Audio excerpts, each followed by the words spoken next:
हाय माझ्या ताईंनो, सगळ्या जणी कशा आहात? तर आज माहीत आहे का, मी तुम्हाला दोन भाजीची रेसिपी सांगणार आहे. मी माझ्या परीने ते कशा करते आणि एवढ्या छान आणि कमी वेळात होणाऱ्या भाज्या आहेत ह्या आणि एकदम चविष्ट, बोटं चोखून खाल अशा भाज्या. आणि आपले व्हिडिओ माहीत आहे का ताईंनो, बरेच दिवसानंतर मी टाकत आहे हा लॉंग व्हिडिओ. तर तसे शॉर्ट व्हिडिओ टाकत असते मी, पण लाँग व्हिडिओ बरेच दिवस झाले टाकला नाही. तर चला आपण आपल्या रेसिपीला सुरुवात करूया. पहिल्यांदा मी कारले घेतले आणि ते माहीत आहे का, असे गोल चिरले आणि ते अर्धा तास मीठ आणि हळद टाकून पाण्यात ठेवले होते मी ते अर्धा पाऊण घंटा. आणि नंतर मग अर्धा पाऊण घंट्यानंतर मग एका कढईत तेल टाकलं आणि ते जे कारले होते ना, ते पाण्यातून काढून मग मी ते कढईमध्ये चांगले होऊ दिले. जवळजवळ 15 मिनटं होऊ दिले ताईंनो, कारण की ते अर्धे शिजले पण होते. हे बघा, आपण पाहू शकता तुम्ही, अशा प्रकारे कारले मी कढईत होऊ देत आहे आणि थोडेफार शिजले पण होते ते. आणि हे थोडेफार शिजले आणि थोडेफार शिजल्यावर माहीत आहे का, मी त्याच्यामध्ये टाकलं पोहे खायचं, त्याच्यामध्ये टाकलं मी बेसन 2 चमचे.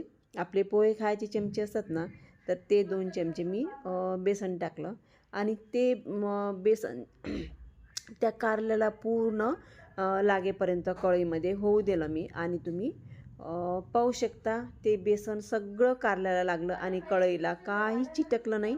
तुम्ही पण पाहू शकता, मस्त आपले कारले त्या बेसनामध्ये मिक्स झाले. आणि नंतर मग हे पाहू शकता तुम्ही, कारले पण शिजले. कारण की असं केल्यानं माहीत आहे का, भाजी पण आपली लवकर शिजते कारल्याची. आणि नंतर मग ते कढईतून ते कारले एका प्लेटमध्ये काढले. नंतर मग कढईत तेल टाकून एक मोठा कांदा घेतला आणि तो कांदा चांगला कढईमध्ये होऊ दिला मी. आणि कारले वगैरे असले ना ताईंनो, तर आपल्याला भाजीमध्ये कांदा भरपूर पाहिजे, जेणेकरून जे कारल्याचा कळवटपणा आहे ना, तो नाहीसा होते. त्याच्यामुळे मग एक मोठा कांदा घेतला, त्याच्यामध्ये मग लसण, सांबार, जिऱ्याची पेस्ट टाकली. नंतर मग तिखट टाकलं, हळद टाकली आणि त्याच्यामध्ये टाकलं मग धने पावडर. तर जास्त काही मसाला टाकला नाही मी त्याच्यामध्ये. आणि धने पावडर वगैरे टाकल्यावर मग टाकलं टोमॅटो, एक टोमॅटो टाकला बारीक चिरून आणि तो पण चांगला तेलामध्ये होऊ दिला ताईंनो. छान, आणि कलर पण पाहू शकता तुम्ही किती छान दिसत आहे तो या मसाल्याचा. आणि नंतर टाकलं मीठ त्याच्यामध्ये. मीठ पण थोडं म्हणजे विचार करूनच टाकायचं, कारण की आपण मिठात कारले भिजवले होते ना, त्याच्यामुळे मग कारल्याला पण थोडंफार मीठ लागलेलंच असते. तर चांगलं तो मसाला जो आहे ना, चांगला होऊ दिला. टमाटर वगैरे चांगली शिजू दिली त्याच्यामध्ये.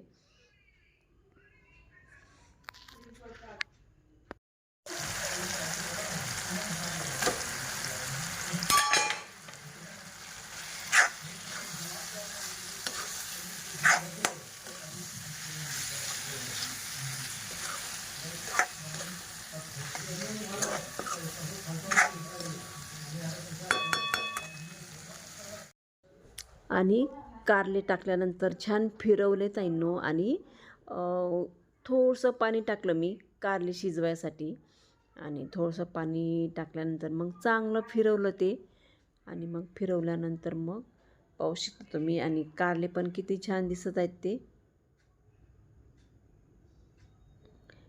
कारले वगैरे. मग छान फिरवले. नंतर मग त्याच्यावर मग मी एक प्लेट ठेवली आणि प्लेट ठेवल्यानंतर माहीत आहे का, लवकरच शिजून आले ताईंनो, कारण की ऑलरेडी आधी शिजलेले होते थोडेफार. त्याच्यामुळे मग पाणी टाकल्यावर मग त्याच्यावर प्लेट ठेवल्यानं माहीत आहे का, पटकन शिजले.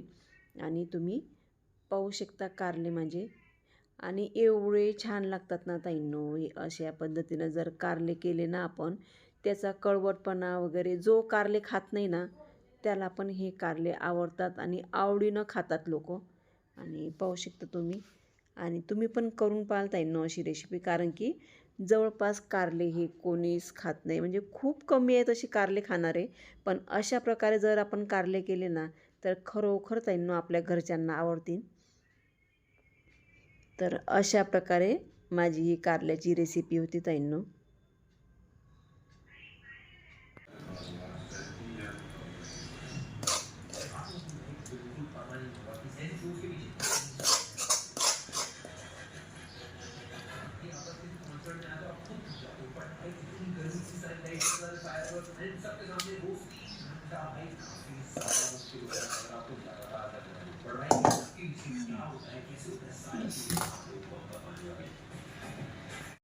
आणि सगळ्यांना आवडले ताईंनो हे कारले. सगळ्यांनी आवडीने खाल्ले.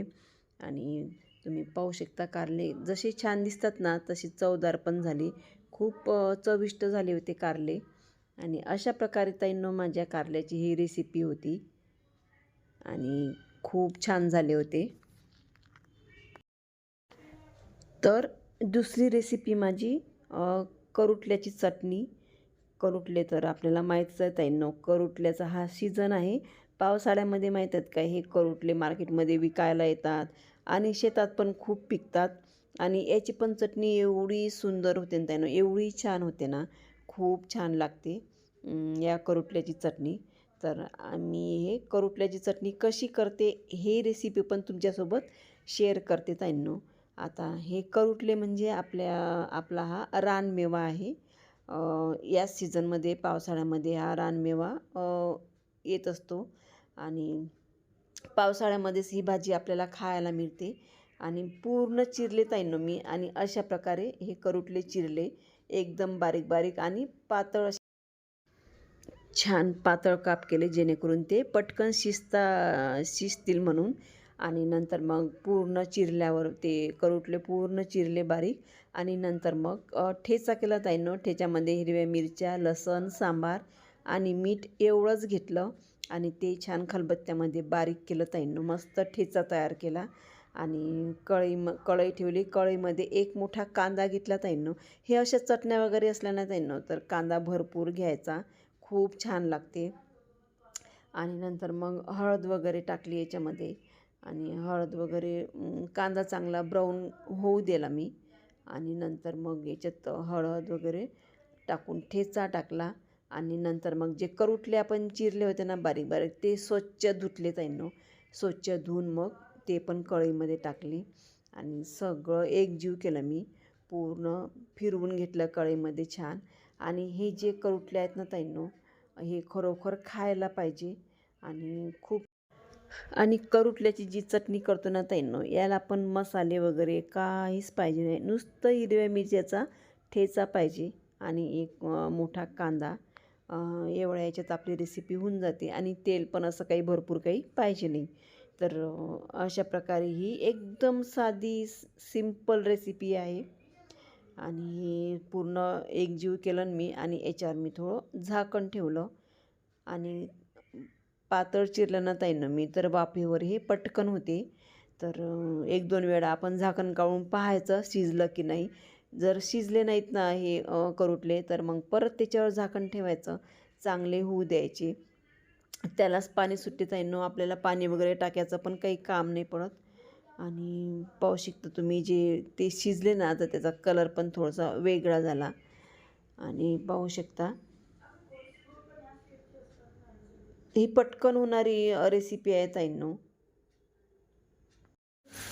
आपली भाजी झालेली आहे ताईंनो. आपले जे करुटले आहेत ना ते झालेले आहेत. तरी एक वेळ आपण पाहू शिजले की नाही. हे बघा मस्त शिजले. आता वरून टाकते मी सांबार.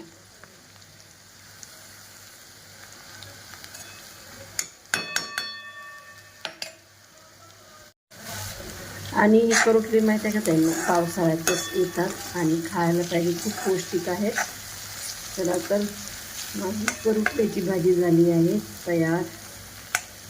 एकदम सोपी, कोणते मसाले नाही पाहिजे ना काही, फक्त हिरव्या मिरच्या ठेचा पाहिजे आणि कांदा पाहिजे.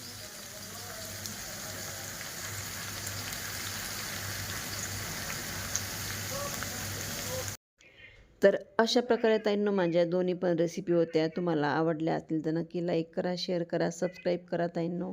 धन्यवाद.